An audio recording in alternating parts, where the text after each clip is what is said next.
Garage workshops versus factory floors, composite layups against certified airframes, roll rates exceeding 400 degrees per second. 10 aircraft prove that bending physics isn't about budget, but obsession, whether builder works alone or leads engineering team. Homebuilt versus factory, who bends physics more?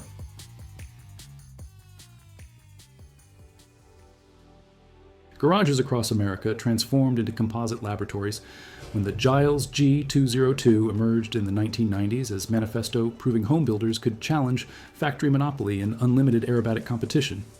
This wasn't compromise. It was declaration that rigid wings, zero-slop controls, and meticulous construction could deliver telepathic stick response, rivaling certified aircraft, costing triple.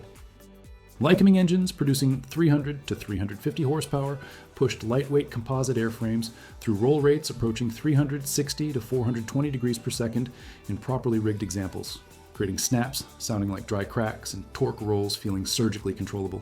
The G202 demonstrated that composite construction mastered in residential workshops could achieve structural limits near plus or minus 10 G, when builders followed specifications religiously and maintained inspection discipline that factory quality control demanded institutionally.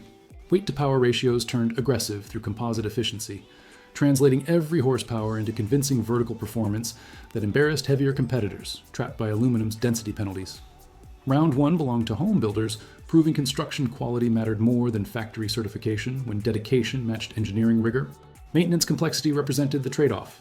Composite repairs demanded specialized knowledge, proper environmental controls, and patience that aluminum's rivet replacement couldn't match for accessibility. Yet structural longevity rewarded meticulous builders. Properly cured laminates avoided fatigue, cracking plaguing metal airframes after thousands of high G cycles. Insurance companies initially hesitated, but eventually recognized that serious builders produced aircraft matching or exceeding factory standards, when construction followed proven techniques rather than experimental shortcuts cutting corners that engineering couldn't tolerate. The Giles G202 proved garages could deliver factory response times and competition-grade performance when builders refused accepting that certification-defined capability limits. Composite workshops demonstrated that dedication and discipline could produce aircraft humiliating certified competitors and control response metrics that mattered most during knife-edge flight and snap roll recovery. Yet factory advocates weren't conceding.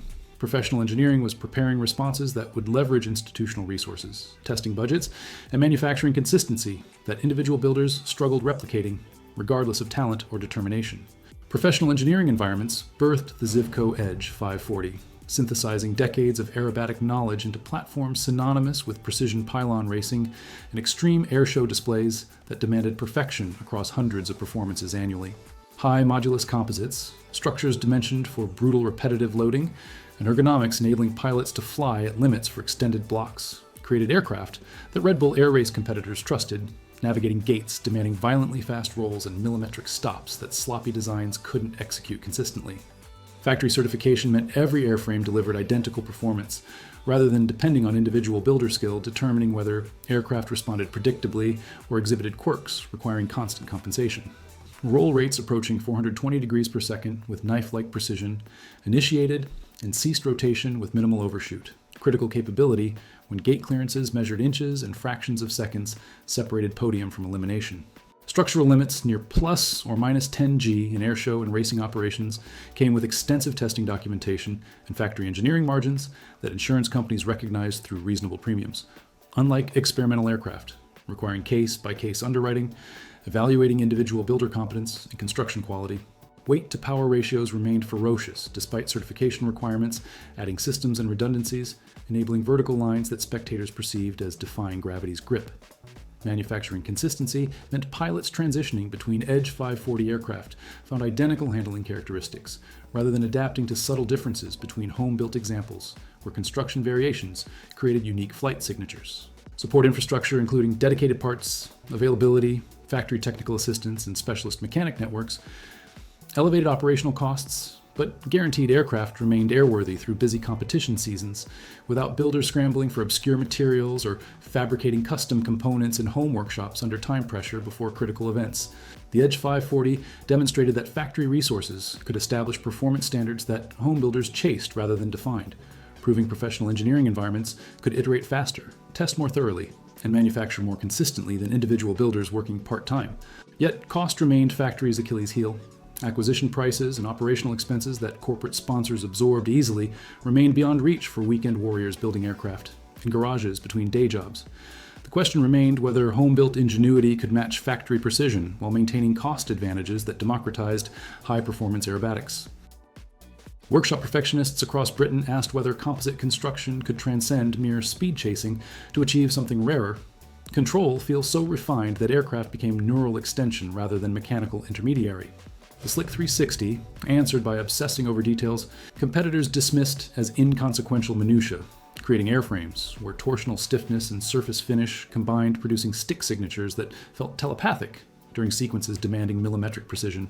Reported rotation velocities, kissing 480 degrees per second, impressed less than how rolls initiated and terminated exactly where pilots commanded without overshoot, forcing corrections that bled precious energy and destroyed sequence rhythm. Construction quality determined whether promises materialized or remained marketing mythology.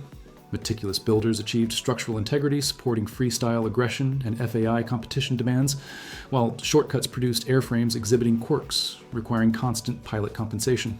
Engines, spanning 300 through 360 horsepower options, pushed featherweight structures upward with urgency that gravity seemed to resent, enabling vertical recoveries from botched figures that heavier competitors watched enviously from lower altitudes. British philosophy valued surgical exactness over American brutality, though violence remained available when maneuvers demanded shattering conventional expectations about what coordinated surfaces could accomplish simultaneously. Composite expertise represented both blessing and curse. Repairs demanded environmental controls and specialized knowledge that aluminum's straightforward rivet replacement couldn't match for field accessibility during competition weekends. However, properly executed layups eliminated rivet lines, creating stress concentration points that metal airframes accumulated into cracks, demanding expensive structural inspections and premature retirement.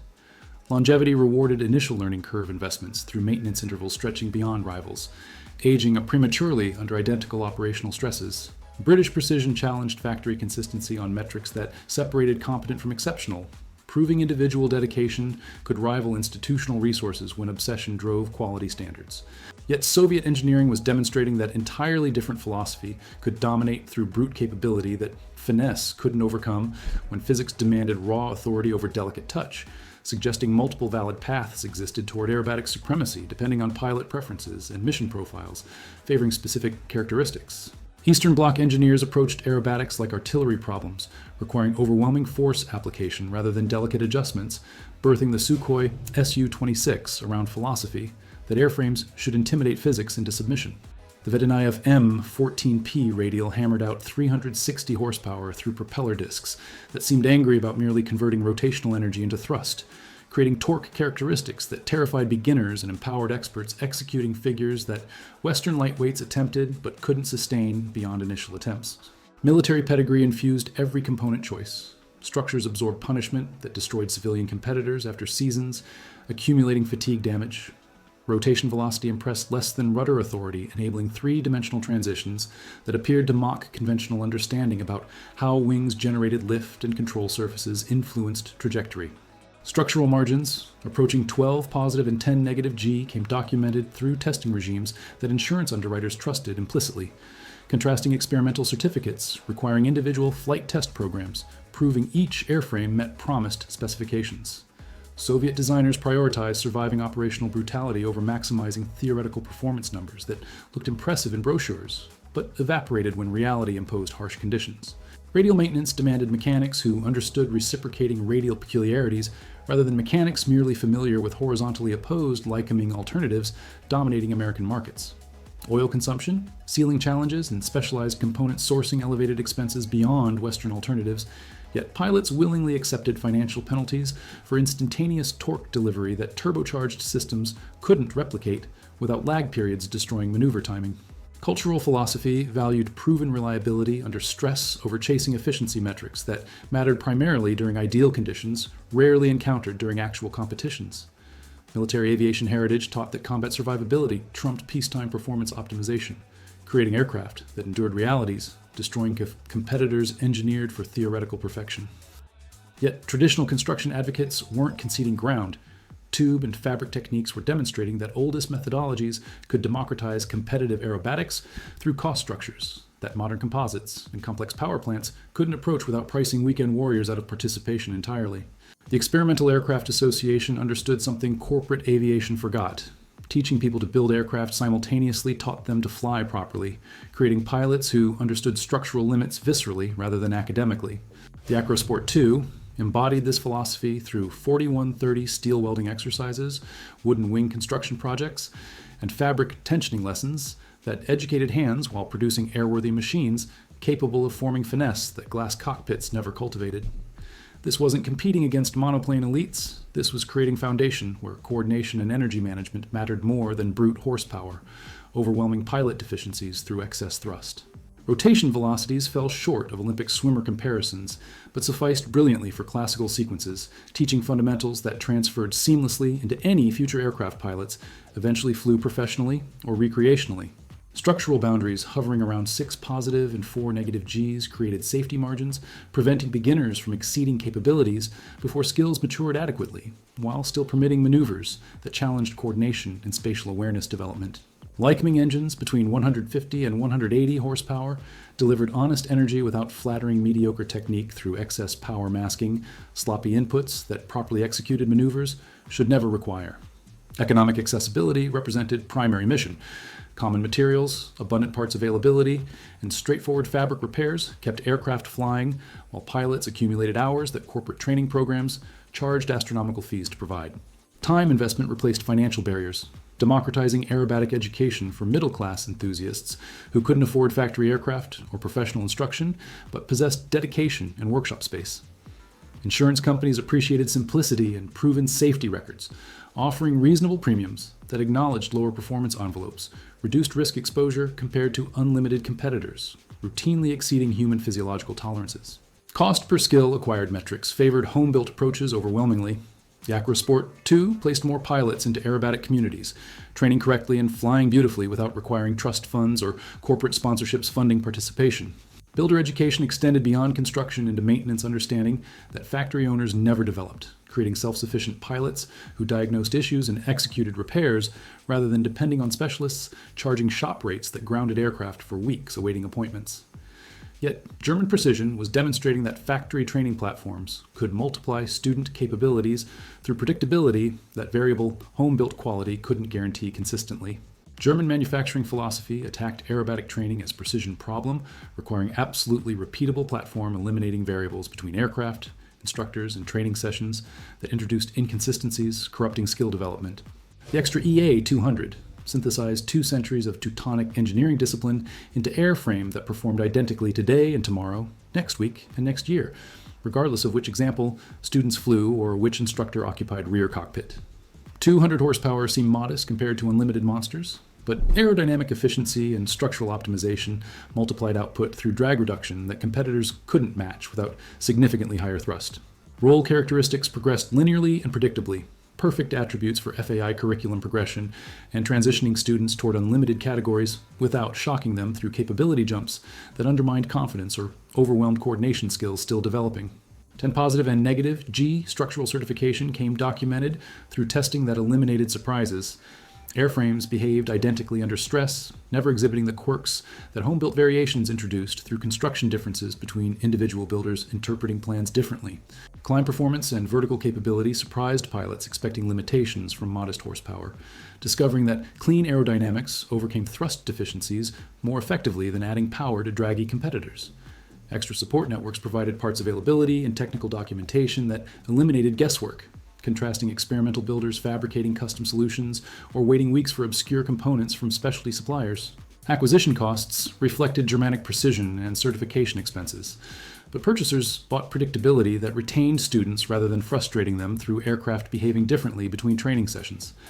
Instructors appreciated knowing exactly how aircraft would respond, enabling them to predict student errors and intervene before situations deteriorated into emergencies, requiring extensive recovery or endangering structural integrity. Factory platforms established measurement standards that competitors referenced rather than defined themselves, proving institutional engineering could create reliable rulers for gauging progress objectively. Yet pocket rocket enthusiasts weren't intimidated by German precision. American simplicity was demonstrating that joy in education didn't require certification or predictability when lightweight honesty taught energy management lessons. That expensive platforms couldn't improve through complexity or refinement alone. Weekend warriors discovered aerobatic enlightenment didn't require mortgages. When the Rand's S9 Chaos proved monoplace tube and fabric honesty could amplify grins while teaching brutal energy conservation lessons. That expensive platforms cushioned through excess thrust masking sloppy technique. Rotation liveliness communicated every input directly into horizon responses without intermediaries obscuring cause-effect relationships forming proper skills. Structural boundaries around 6 positive, 3 negative Gs provided adequate envelope for fundamentals without punishing unlimited territory, breaking bodies before maturity. Kit affordability and fabric repair. Simplicity maintained aircraft flying while pilots accumulated practice hours that corporate programs charged premium rates, providing equivalently. Insurance recognized limited performance reducing risk exposure, offering premiums not punishing enthusiasts, pursuing passion affordably through accessible construction methods. Practice hours per dollar metrics favored do-it-yourself decisively. The S9 formed hands through repetition, expensive platforms couldn't justify economically. Yet, Russian simplicity was demonstrating that neutral handling and predictability could teach clean figures at highest levels when design eliminated habits that corrupted technique development. Contemporary engineering synthesized aerobatic evolution. When game composites, GB1, GameBird, demonstrated workshop passion could transform into certified production without losing soul-making experimental aviation compelling. Monolithic spar construction and aerospace composites created platform where prototype perfection became series standard rather than lucky exception. Rotation velocity remained extreme, but consistency between airframes mattered more. Pilots transitioning felt immediately comfortable rather than adapting to quirks. Home-built variations exhibited through construction differences. 10 positive negative G certification through ASA and FAA provided structural confidence insurance. Underwriters recognized through reasonable premiums, contrasting experimental certificates. 315 horsepower pushing contained mass-created acceleration, resembling elastic rebound spectators found mesmerizing during sequences.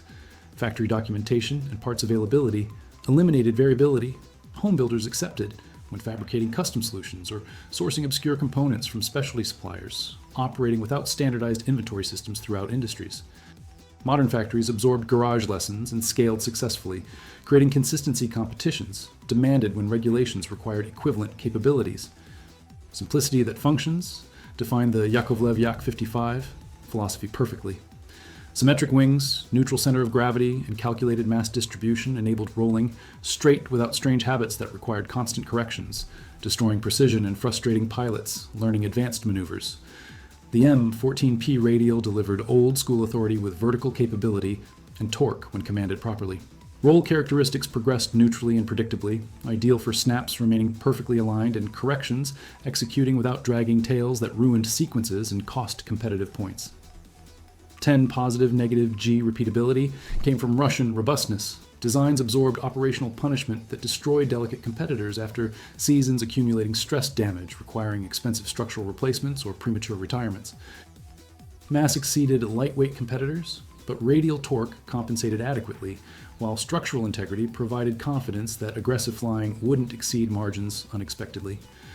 Radial maintenance demanded dedication, oil consumption, specialized parts and mechanics. Familiar with reciprocating peculiarities elevated costs. Yet many maintained predictable expenses through warbird civilian networks that understood radial quirks intimately and stocked components. When judges measured neutral feel and predictability, factory delivered confidence-building clean figures at elite levels. Yet the duel revealed deeper truth.